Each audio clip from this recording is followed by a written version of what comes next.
Hello everyone, Becky here from Sugar Smacks Design, and today I'm going to be showing you some stitching techniques for constructing your cosplays.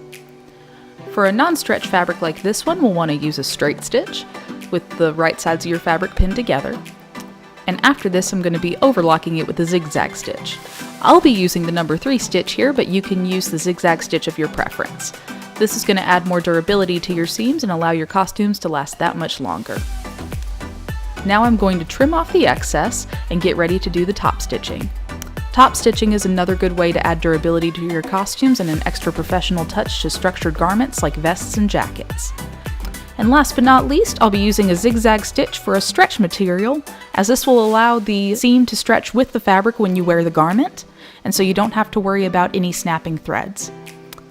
Thank you for watching, happy sewing, and good luck this con season!